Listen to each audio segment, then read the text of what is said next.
भाई आजकल की गर्मी तो जान ले लेगी। तापमान कितना बढ़ गया है। ऐसे ही चला रहा तो एक दिन गर्मी के मारे लोग मरने लगेंगे। हमारा तो जीना मुश्किल हो जाएगा। आजकल तो घर से बाहर निकलना भी मुश्किल हो गया है। तुम ठीक कह रहे हो। और इस गर्मी के चलते गांव का कुआं भी सूखता जा रहा है। और इसी तरह चलता रहा तो कुएं का पानी पूरी तरह से सूख जाएगा। फिर हम गांव के लोग क्या करेंगे? कहां से पानी लाएंगे?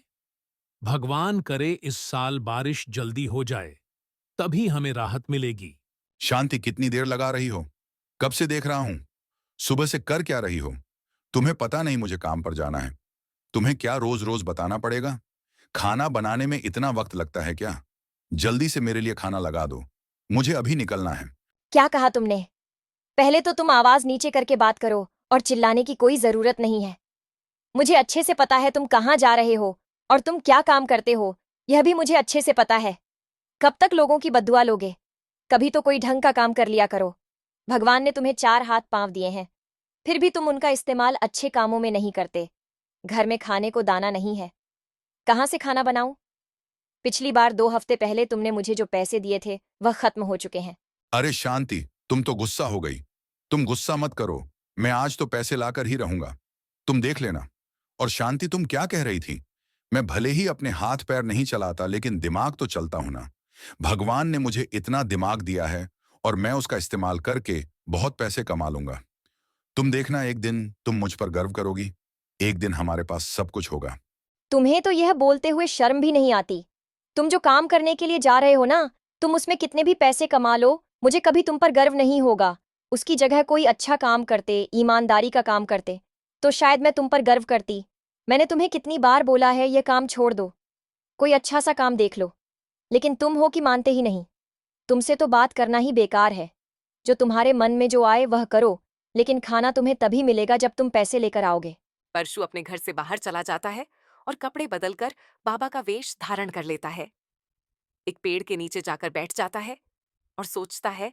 आज मुझे कुछ भी करके पैसों का इंतजाम करना ही पड़ेगा, वरना शांति मुझे घर के अंदर घुसने नहीं देगी और साथ में मुझे खाना भी नहीं मिलेगा। मुझे कुछ सोचना पड़ेगा। हे भगवान, आज मेरा काम कर दे। मैं कल तेरे मंदिर आकर 2 नारियल चढ़ाऊंगा। इतना कहते ही वहां से एक राहगीर गुजरता हुआ परशु को दिखाई देता है। वह उसे देखकर आवाज लगता है। अरे सुनो बालक, जरा यहाँ तो आना। बोलो बाबा, क्या बात है? तुमने मुझे क्यों बुलाया? तुम्हारे साथ थोड़ी देर में कुछ गलत होने वाला है। तुम यह क्या बकवास कर रहे हो? मेरे साथ क्यों गलत होगा? और तुम यह कैसे कह सकते हो? मूर्ख, तुम्हें हमारी बात बकवास लग रही है? हम अंतर्यामी हैं, हमें सब पता होता है। तुम्हारे माथे की लकीरें साफ साफ कह रही हैं। मैं तुम्हारे माथे की लकीरें पढ़कर यह बता रहा हूं कि तुम्हारे साथ कुछ अनहोनी होने वाली है। आज तुम मरते मरते बचने वाले हो, तो संभाल कर रहना। मैं तुम जैसे ढोंगी और पाखंडी लोगों को अच्छी तरह से जानता हूं। वैसे भी मुझे इन अंधविश्वासों पर बिल्कुल भरोसा नहीं है। मैं इन सब बातों को बिल्कुल नहीं मानता। मैं तुम्हारी बातों में बिल्कुल नहीं आने वाला। मुझे अच्छी तरह से पता है कि तुम यह पैसों के लिए कर रहे हो। इतना कहकर वह आदमी वहां से आगे चल जाता है। थोड़ी दूर चलने के बाद वह आदमी किसी से बात कर रहा होता है। तभी अचानक एक मिट्टी का गमला उसके बगल में आकर गिरता है। उसका दोस्त बोलता है। अमर, आज तो तू मरते मरते बचा है। अगर यह मिट्टी का गमला तेरे सर पर गिर जाता तो आज तो तेरी खैर ही नहीं थी। तेरा तो राम नाम सत्य हो जाता। आज तो तू बाल बाल बचा है मेरे भाई। शुक्र मना कि यह गमला तेरे सिर पर नहीं गिरा। अरे यार, मुझे अभी याद आया। आज मुझे सुबह एक बाबा मिला था। उसने मुझे ऐसा ही कुछ बताया था कि मेरे साथ आज कुछ होने वाला है और मैं मरते मरते बचने वाला हूं। मैंने उनकी बातों पर भरोसा नहीं किया और उनको उल्टा सीधा बोलकर आ गया। मुझे लगा कोई ढोंगी है, पैसे निकलवाने के लिए ऐसे ही बातें कर रहा है। इसका मतलब वह कोई ढोंगी बाबा नहीं था। वह जो भी बोल रहा था सच बोल रहा था। इसका मतलब वह सच बोल रहे थे।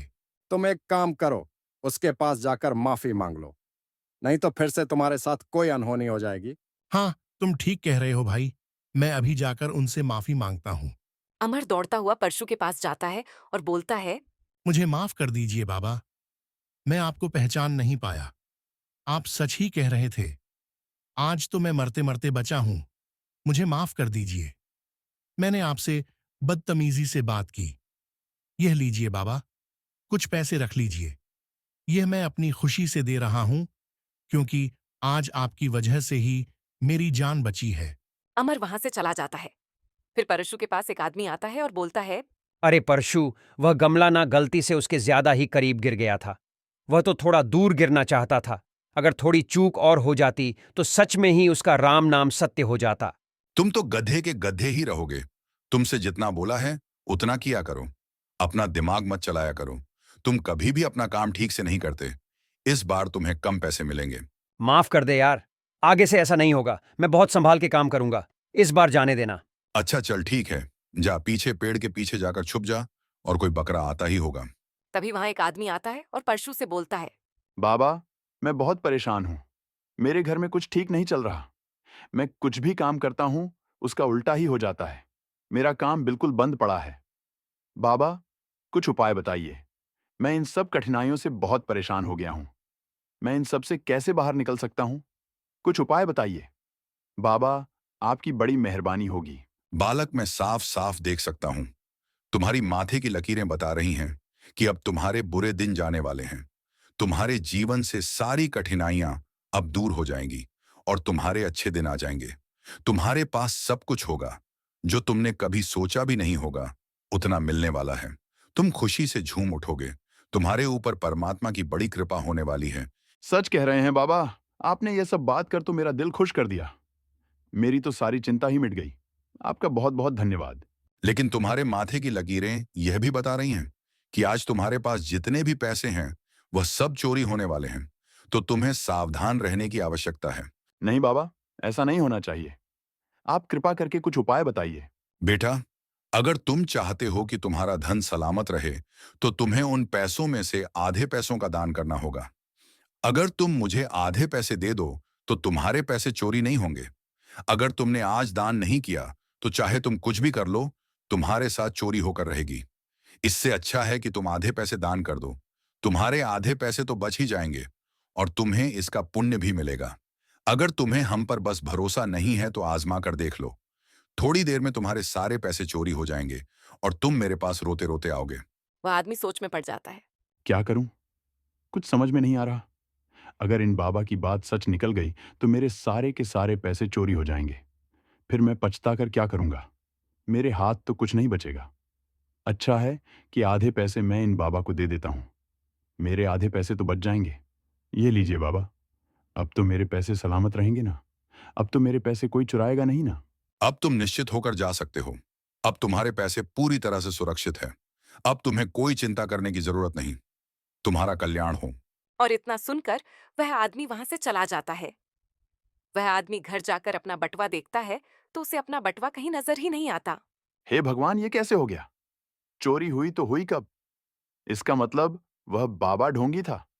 उसने मुझे चोरी का डर दिखाकर मेरे आधे पैसे ले लिए। मैं अभी जाकर उससे बात करता हूं। वह आदमी दौड़ा दौड़ा परशु के पास जाता है, पर वह आदमी देखता है कि उस पेड़ के नीचे अब कोई नहीं बैठा है। परशु वहां से चला गया होता है। अरे, ये ढोंगी बाबा कहाँ चला गया? अभी थोड़ी देर पहले तो यहीं बैठा था। कोई बात नहीं, इसे मैं कल देखता हूं। परशु जैसे ही घर के अंदर घुसता है, शांति बोलती है, आ गए तुम। आज किसको लूट कर आ रहे हो? अरे शांति, तुम आम खाओ ना। गुठली क्यों गिनती हो? घर में अनाज नहीं था ना? मैं अनाज लेकर आया हूं और पैसे कमाना मेरा काम है। और मैं पैसे कैसे भी और किसी भी तरह से कमाऊं, उससे तुम्हें क्या? तुम्हें पैसे तो मिल रहे हैं ना? इस आदमी से तो बात करना ही बेकार है। देख लेना है, एक दिन तुम नरक में जाओगे। किसी को लूटना अच्छी बात नहीं होती। जिस दिन ऊपर वाले की नजर तुम पर पड़ेगी, तुम नहीं बचोगे। तुमने आज तक जितना भी लोगों से लूट है, एक दिन ऊपर वाला तुमसे सब हिसाब मांगेगा। तब तुम क्या जवाब दोगे? अरे शांति, बस भी करो। जब ऊपर वाला मांगेगा तब देख लेंगे। अभी तुम जाओ, और यह जो मैं अनाज लाया हूं जाकर इसे पकाओ। मुझे बहुत भूख लगी है। ऐसे ही दूसरे दिन परशु घर से निकल जाता है और रोज की तरह इस पेड़ के नीचे जाकर बैठ जाता है। तभी उसके पास वह आदमी आता है और बोलता है, अरे ढोंगी कहीं, कहीं के मेरे पैसे मुझे वापस करो। तुमने तो कहा था कि अगर मैं तुम्हें आधा धन दे दूं तो मेरा धन चोरी नहीं होगा। फिर भी मेरा धन चोरी हुआ। झूठे हैं कहीं के। तुमने मुझसे झूठ बोला। तुमने मुझे फंसाया है। अभी के अभी मेरे पैसे वापस करो। अरे भाई, कौन हो तुम? और ये क्या बात कर रहे हो? और ये किस बात के पैसे मांग रहे हो? मैंने तुमसे कब पैसे लिए? मैं तो तुम्हें पहली बार देख रहा हूं। तुम कितने बड़े झूठे पाखंडी हो, और तुम अब मुझे पहचानने से भी इनकार कर रहे हो। भूल गए, कल तुमने मुझे मेरे आधे पैसे लिए थे, यह बोलकर कि मेरे धन की कोई चोरी नहीं होगी। और अब तुम सीधा पलट रहे हो। तुमने जो मुझे कल पैसे लिए थे, वह पैसे मुझे अभी के अभी चाहिए। मैंने तुम्हें बोला ना कि मैं तुम्हें नहीं पहचानता। अब निकलो यहां से, नहीं तो मैं तुम्हें श्राप दे दूंगा। झूठे पाखंडी बाबा, मैं तुम्हें छोड़ूंगा नहीं। अभी तो मैं जा रहा हूं, लेकिन मैं तुम्हें सबक सिखा कर रहूंगा। हाँ, जो करना है कर लो। अरे राजू के बच्चे, बाहर निकाल। तुम्हें क्या जरूरत थी उसे आदमी का बटुआ चुराने की? मैंने उससे आधे पैसे लिए थे ना। तू मेरे पीठ पीछे ये भी सब काम करने लग गया। अगर मैंने तुम्हें पैसे चुराने के लिए बोला ही नहीं, तो तुमने उसके पैसे क्यों चुराए? तुम्हें मैंने कितनी बार कहा है, जितना कहा है उतना ही काम किया करो, अपने मन से मत किया करो। तुम्हारी वजह से आज मैं बहुत बुरी तरह से फंसता फंसता बच्चा हूं। वह तो अच्छा हुआ कि मैंने उसे किसी बहाने से यहां से भेज दिया और उसे पहचानने से मना कर दिया। तुम तो किसी दिन मुझे बुरी तरह से पिटवा कर रहोगे। अरे परशु भाई, मैंने कोई चोरी नहीं की। कल तो मैं यही नींद आने की वजह से सो गया था। मुझे तो कुछ भी पता नहीं। तुम किसी आदमी की बात कर रहे हो, और उस आदमी से पैसे लिए या ना लिए, मुझे वह भी नहीं पता। राजू, सच सच बोल। मैं अच्छे से जानता हूं कि तूने ही वह पैसे चुराए होंगे। अरे परशु भाई, मैं अपनी माँ की कसम खाकर कहता हूं, मैंने सचमुच उस आदमी के पैसे नहीं चुराए। परशु सोच में पड़ जाता है। अरे, ये तो बहुत बड़ी गड़बड़ हो गई। इधर मैंने बस उसको कहा और वहां हो गया। मैंने तो ऐसे ही कह दिया था। मुझे क्या पता सच में ही उसके पैसे चोरी हो जाएंगे। यानी कि वह आदमी सच कह रहा था। अरे भाई, क्या हुआ? तुम इतने परेशान क्यों लग रहे हो? तुम्हें उससे मतलब? तुम अपना काम करो, ना जान ना पहचान। तुम्हें क्या जरूरत है किसी के फटे में टांग अड़ाने की? मैं मेरा देख लूंगा। अरे भाई, इतना गुस्सा क्यों कर रहे हो? मैं तो बस ऐसे ही तुम्हें परेशान देखकर पूछ लिया था। कैसा जमाना आ गया है, भलाई का तो कोई जमाना ही नहीं रहा। माफ करना भाई, मैं ज्यादा गुस्से में था। दरअसल मैं बहुत ज्यादा परेशानी था, इसीलिए तुमसे ऐसी बात कर ली। मैं माफी चाहता हूं। अरे भाई, कोई बात नहीं। तुम मुझे अपनी परेशानी बता सकते हो। क्या बताऊं यार, कल मैं घर से निकाला बहुत परेशान था। अरे मुझे लगता है तुम उसे ढोंगी पाखंडी परशु की बात कर रहे हो। वह तो एक नंबर का बदमाश है, लोगों को इसी तरह से ठगता है। लगता है तुम भी उसके जाल में फंस गए। मुझे नहीं पता था वह ढोंगी पाखंडी है। नहीं तो मैं तो उसकी बातों में कभी नहीं आता। मैं उसे नहीं जानता था, लेकिन मुझे कुछ भी करके उसे अपने पैसे वापस चाहिए। मुझे उसे सबक सिखाना है। कोई बात नहीं, मैं तुम्हारी मदद करूंगा। हम दोनों मिलकर उसको सबक सिखाएंगे और उससे पैसे भी निकालेंगे। मैं जैसा कहता हूं, तुम बस वैसा करो। फिर दोनों मिलकर एक योजना बनाते हैं, और उस योजना के तहत वह दूसरा आदमी परशु के पास जाता है और बोलता है, बाबा, आप तो बड़े अंतर्यामी लग रहे हो। मैंने आपके बारे में बहुत सुन रखा है। बाबा की आपको सब कुछ पता होता है। आप लोगों की बहुत सहायता करते हैं। मैंने सुना है कि आप बड़े चमत्कारी बाबा हो। बाबा, मेरी बहन की अगले हफ्ते शादी है। मैं आज उसी के गहने लेकर आ रहा हूं, पर मुझे डर लग रहा है कि कहीं मेरे घर से गहने चोरी ना हो जाए, क्योंकि परसों ही हमारे यहाँ एक बहुत बड़ी चोरी हुई है। बहुत बड़े बड़े चोर हमारे यहाँ रात में घूमते हैं। तो मुझे समझ नहीं आ रहा कि मैं इस गहनों को कैसे सुरक्षित रखूं। कुछ ऐसा उपाय बताइए बाबा कि मेरे बहन के शादी के गहने सुरक्षित रहे और चोरी ना हो। मुझे बहुत डर लग रहा है। बाबा, बहुत मेहनत से पैसे जमा करके मैं ये गहने लेकर आया हूं। अरे वाह, आज तो बहुत बड़ा बकरा हाथ लगा है। ये तो खुद ही हलाल होने को आ गया। आज तो मुझे ज्यादा मेहनत करने की जरूरत भी नहीं पड़ी। आज तो बहुत बड़ी रकम मिलने वाली है। बालक, हम तुम्हारे माथे की लकीरें पढ़ सकते हैं, और तुम्हारी माथे की लकीरों के साफ साफ लिखा है कि तुम्हारे घर चोरी की योजना बन चुकी है, और आज रात ही तुम्हारे घर से चोरी होने वाली है। बाबा, आप तो बहुत बड़े अंतर्यामी हो। कल क्या होने वाला है ये आज ही जान जाते हो। बाबा, मेरी मदद करो। ये गहने किसी भी हालत में चोरी नहीं होनी चाहिए। कुछ उपाय बताइए बाबा। आप जो भी कहेंगे मैं सब करने के लिए तैयार हूं, लेकिन ये गहने चोरी नहीं होने चाहिए। बाबा कुछ कीजिए। बाबा कुछ उपाय बताइए। अगर तुम मेरी बात मानो तो तुम आज यह गहन मेरे पास ही रख दो और कल सवेरे आकर लेकर जाना। अगर तुम गहने मेरे पास रखोगे तो वह सुरक्षित रहेंगे, अगर घर लेकर जाओगे तो वह चोरी हो जाएंगे। अब तुम ही सोचो तुम्हें क्या करना है। अगर तुम अपने गहने सुरक्षित रखना चाहते हो तो तुम्हें यह गहन मेरे पास ही रखने पड़ेंगे। यही एक रास्ता है और कोई नहीं।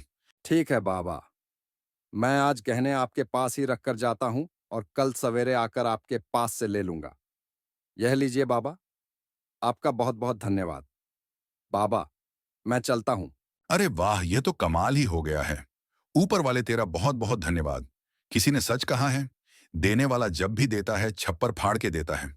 चलो आज का काम तो हो गया, अभी मुझे घर चले जाना चाहिए। इतना सब कुछ मिलने के बाद अब मुझे किसी और बकरे की कोई जरूरत नहीं। परशु घर की ओर निकलता है। रात हो जाती है। रास्ते में उसे दो आदमी मिलते हैं और उससे वह गहनों की पोटली छीनकर वहां से भाग जाते हैं। हे भगवान, कोई तो पकड़ो। पकड़ो, चोर चोर चोर मेरे गहने चुरा कर भाग रहे हैं। अरे कोई तो पकड़ो, मेरी मदद करो। अरे कोई है यहाँ। परशु की आवाज सुनने वाला कोई नहीं होता और वह दोनों परशु से पोटली चुराकर वहां से भाग जाते हैं। फिर परशु घर जाकर बैठ जाता है। परशु सारी बातें शांति को बता देता है। देखा आपने, मैं आपको कितना कहती थी लेकिन आपने मेरी बात नहीं मानी। आपके साथ तो ऐसा ही होना चाहिए। भगवान आप जैसे लोगों का कभी साथ नहीं देते। अब आपको पता चला, कर्मों की सजा एक दिन जरूर मिलती है। आप अपने कर्मों से भाग नहीं सकते। अगर बुरे कर्म करोगे तो उसकी सजा जरूर मिलकर रहेगी। आज आपके साथ जो कुछ भी हुआ है वह आपके कर्मों का ही नतीजा है। हाँ शांति, मुझे बहुत बड़ी गलती हो गई। मुझे तुम्हारी बात मान लेनी चाहिए थी। मुझे माफ कर दो शांति, मेरी मदद करो। इस बार मेरी मदद कर दो शांति। मैं आगे से ऐसा कुछ भी नहीं करूंगा। मैं कसम खाता हूं, मैं वादा करता हूं शांति, आज के बाद मैं ईमानदारी का काम करूंगा। मैं तुम्हें किसी बात की कोई शिकायत नहीं होने दूंगा। लेकिन इस बार आखिरी बार मेरी सहायता कर दो। अब इसमें मैं क्या कर सकती हूँ? मेरे पास इतने पैसे नहीं हैं। आपने किया है तो आप ही देखो, मैं इसमें कुछ नहीं कर सकती।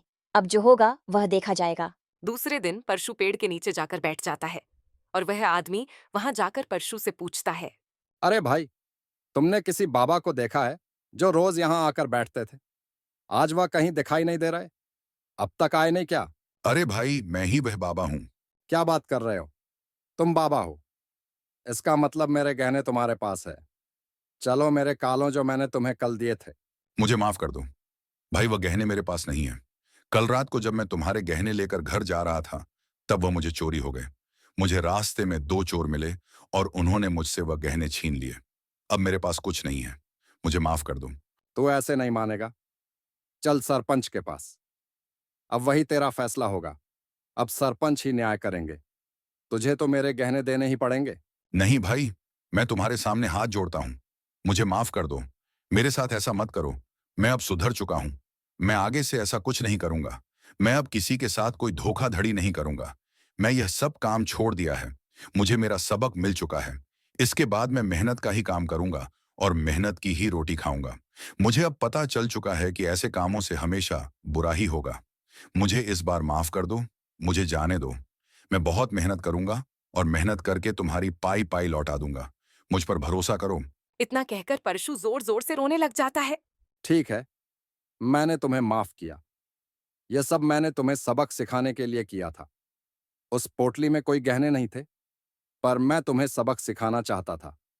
और वह दो चोर मेरे ही आदमी थे। तुमने उस दिन जिस आदमी से आधे पैसे लिए थे वह मेरे पास आया था। उसने मुझे सब कुछ बताया और अगर अब तुम उसके पैसे वापस करोगे तो ही मैं तुम्हें माफ करूंगा। परशु उस आदमी के पैसे लौटा देता है और अच्छा आदमी बन जाता है।